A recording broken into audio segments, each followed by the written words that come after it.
مثال رمضان کے روزہ رکھنے والے تراویح پڑھنے والے کے لیے خاص ہے۔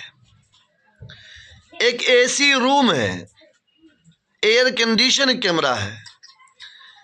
اے سی چلا کر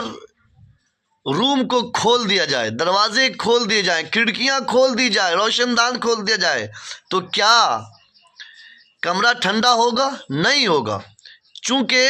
اے سی چلانے کے بعد پیک کرنے کا حکم ہے، بند کرنے کا قانون ہے، سپریٹ کرنے کا قانون ہے۔ ایسے اگر کوئی روزہ رکھتا ہے، روزہ رکھ کر تراویح پڑھ کر وہ آنکھ کے گناہ سے باز نہیں آتا،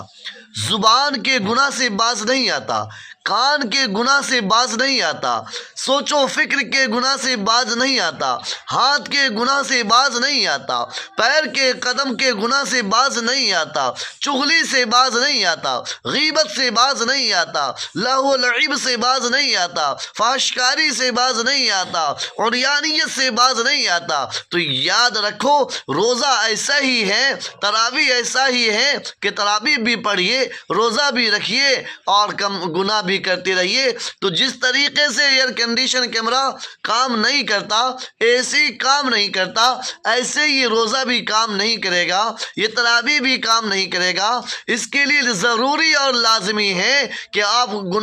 تمام گناہ کو چھوڑ دیں، تمام غیبت کو چھوڑ دیں، سود کو چھوڑ دیں، رشوت کو چھوڑ دیں، دلالی کو چھوڑ دیں، حرام کاری کو چھوڑ دیں، زنا کو چھوڑ دیں، تمام گناہ کو ترک کر کے اے خدائے وحدہ لا شریک لہو کی رضا کے لیے آپ روزہ رکھیں، اے خدائے وحدہ لا شریک لہو کی خوشنودی حاصل کرنے کے لیے آپ راتوں کو قیام کریں، تہجد پڑھیں اور